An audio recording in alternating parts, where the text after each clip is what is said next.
Je vous salue vous tous qui suivez cette émission Kangoka. Mon nom est Chris de Kumana. Aujourd'hui nous sommes jeudi et j'aimerais clôturer l'enseignement que nous avons commencé le 12 octobre. Il n'y avait qu'une seule question. La question a toujours été la même. Est-ce que l'esprit de malédiction financière existe? On a compris que cet esprit de malédiction peut entrer dans ta vie à travers deux portes. Si tu fermes les deux portes, l'esprit de malédiction financière ne pourra jamais entrer parce que tu seras protégé. Donc la solution est simple. Il suffit de fermer les deux portes. Tu peux fermer une et tu laisses l'autre ouverte. L'esprit de malédiction financière pourra entrer dans ta vie, mais il faut fermer les deux portes. Quelles sont les deux portes? La première porte, c'est la bonne gestion de la bénédiction que Dieu t'a donnée. Tu as un travail, tu es payé chaque mois. L'argent que Dieu te donne, tu dois apprendre à bien la gérer. Si tu ne la gères pas bien, tu auras des problèmes financiers. Je vous ai donné un exemple de quelqu'un qui gagne $200 par mois, mais il veut mener une vie qui vaut $300 par mois. Donc, avec cette attitude, la personne aura des problèmes financiers. La deuxième porte, c'est le manque de semences. Si tu ne sèmes pas, tu ne peux pas espérer moissonner. Si tu ne sèmes pas, parce que c'est un principe de Dieu. On a beaucoup parlé sur ça. Beaucoup d'enfants de Dieu prient, jeûnent, confessent, déclarent, mais ils ne sèment pas. Dans le peu que Dieu t'a donné, tu ne veux pas s'aimer. Parce que la plupart des gens qui m'écoutent disent, je vais s'aimer quand je serai abondamment béni. Tu veux gagner beaucoup d'argent pour pouvoir s'aimer. Mais ce n'est pas comme ça que ça fonctionne. Dieu ne veut pas que ce soit seulement les riches qui s'aiment. Dieu veut que tu s'aimes même dans le peu que tu as. Ce qui compte pour Dieu, ce n'est pas l'argent que tu donnes. Ce qui compte pour Dieu, c'est le cœur que tu as. Une fois que ces deux portes sont fermées, l'esprit de malédiction ne peut pas entrer. Je vous ai dit jeudi dernier, en terminant, que même quand il y a un petit montant, Dieu veut voir le cœur qui assiste les autres, le cœur qui donne, même dans le peu que tu as. Est-ce qu'il y a quelqu'un qui est béni par la bénédiction que Dieu t'a donnée? Si tu n'arrives pas à joindre les deux bouts du mois, tu as beaucoup de dépenses, tu peux pas arriver à la fin du mois sans contracter une dette ou un découvert. Ça veut dire que tu ne vis pas selon ton niveau. Tu vis au-delà de ton niveau. Autrement dit, tes dépenses sont supérieures à tes revenus. C'est si simple que ça. C'est vrai, je sais que ça demande parfois de l'humilité, d'accepter de vivre à ton niveau. Ça veut dire que tu te dis que tu ne peux pas vivre dans un tel quartier. Tu ne peux pas vivre une vie que tu ne veux pas. Tu veux que tes enfants soient dans de meilleures écoles. Je comprends tout ça. Mais il faut aussi apprendre à attendre le temps de Dieu. Tu ne peux pas dévancer Dieu. Beaucoup d'enfants de Dieu dévancent Dieu. Tu veux vivre au-delà de tes moyens. Quand tu contractes des dettes que tu ne peux pas rembourser, ça c'est la mauvaise gestion. C'est la première porte que tu ouvres. Je le répète, quand tu veux contracter une dette, sachant très bien que tu peux pas la rembourser, et tu dis que tu prends cette dette pas à la fois, c'est-à-dire que tu as une mauvaise gestion. Beaucoup d'enfants de Dieu ont des problèmes parce qu'ils contractent des dettes qu'ils n'arrivent pas à rembourser. Tu cherches une dette qui te permet de vivre au niveau que tu veux. Je veux donner un peu de lumière. Je ne suis pas contre les dettes. Aussi longtemps que la dette n'affecte pas ta famille, je ne suis pas contre. Dans des pays développés, on peut prendre des dettes pour construire une maison, pour acheter une maison, et tu vas rembourser la dette après 20 ans, 15 ans, 30 ans. Là, il n'y a pas de problème, aussi longtemps que ça n'affecte pas ta famille. Si tes enfants continuent de manger, si vous continuez à vivre malgré le crédit, c'est pas grave. Mais ce qui est grave, c'est que tu prends la dette, tu contractes un crédit, et pendant que tu rembourses le crédit, ton enfant manque à manger. Tu n'arrives pas à payer le loyer à cause du crédit. Ça dit que c'est toujours la première porte qui est ouverte, c'est la mauvaise gestion. Il faut prier pour que le Saint-Esprit te donne la sagesse. Apprends à vivre selon tes moyens. Donc, les crédits qui sont justifiés et qui n'affectent pas la famille, c'est pas grave. Mais il y a aussi des dettes que les gens contractent rien que pour exhiber un niveau qu'ils n'ont pas. Tu veux montrer à tout le monde que tu peux avoir une belle maison, une belle voiture et tu fais souffrir ta famille rien que pour impressionner les autres. Ça, c'est le manque de sagesse et c'est de l'orgueil. Dans Galates 6, il est écrit, ainsi donc, pendant que nous en avons l'occasion, pratiquons le bien envers tous et surtout envers les frères en la foi. Ici, on dit qu'il faut aider tout le monde. Il faut bien me comprendre. Il faut aider tout le monde, même les païens, mais surtout les enfants de Dieu. Parce qu'un enfant de Dieu, quand il aura aidé, l'enfant de Dieu va rendre grâce à Dieu. Donc, il y a un double intérêt. Tu débannes un frère et Dieu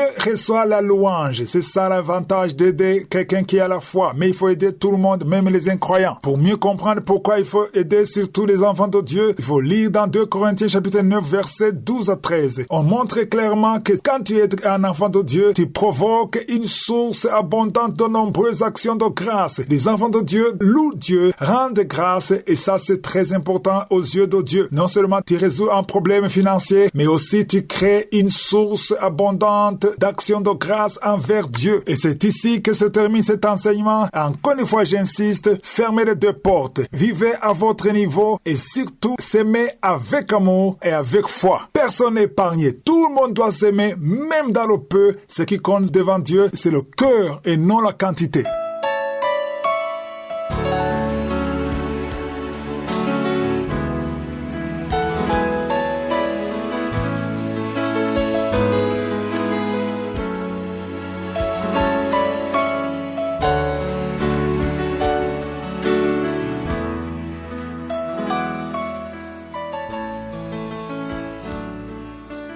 Nous sommes maintenant dans le moment consacré à l'enseignement. Nous allons continuer avec l'enseignement que j'ai intitulé « Les derniers jours ». Hier, j'ai terminé en vous disant qu'il est très difficile d'élever un enfant aujourd'hui dans les derniers jours car il y a une grande pression, il y a une grande influence dans le monde entier. Je vous ai dit qu'il y a 40 ans, 50 ans, c'était facile d'éduquer un enfant parce que quand on élevait un enfant, l'enfant prenait ce que tu lui donnais et quand il va à l'école, c'est juste pour la science, mais quand il revient à la maison, il a l'éducation que tu lui donnes. Dans les années 60, les années 70, c'était vraiment facile, ça n'a rien à voir avec un enfant qui est élevé en 2000 ou en 2020, c'est très différent. Un parent qui était né de nouveau, quand tu étais chrétien dans les années 50, les années 60, tu élevais ton enfant, tu lui donnais l'éducation biblique et l'enfant suivait ce que tu lui donnes. Parce qu'il avait une seule source, il avait ta source, il avait l'église, il avait à la maison et à l'école, on parlait de la science, mais aujourd'hui c'est très différent. Aujourd'hui l'école essaie de donner une éducation, pas seulement la science, mais on essaie d'influencer les enfants contrairement à la parole de Dieu. Souvenez-vous qu'on a lu dans 1 Jean chapitre 5 verset 19 que le monde entier est sous la puissance du malin. Donc si le monde entier est sous la puissance du malin, ça dit qu'il y a des forces qui agissent dans tous les domaines, dans toutes les institutions. Le monde veut accomplir la volonté de Satan. C'est pour ça que les choses sont compliquées aujourd'hui dans le monde. Il y a 50 ans, on ne pouvait pas imaginer ce qui se passe aujourd'hui dans le monde. Des choses qui se passent et qui sont acceptées légalement par la société. Dans les parlements, on vote des lois qui sont contraires à la parole.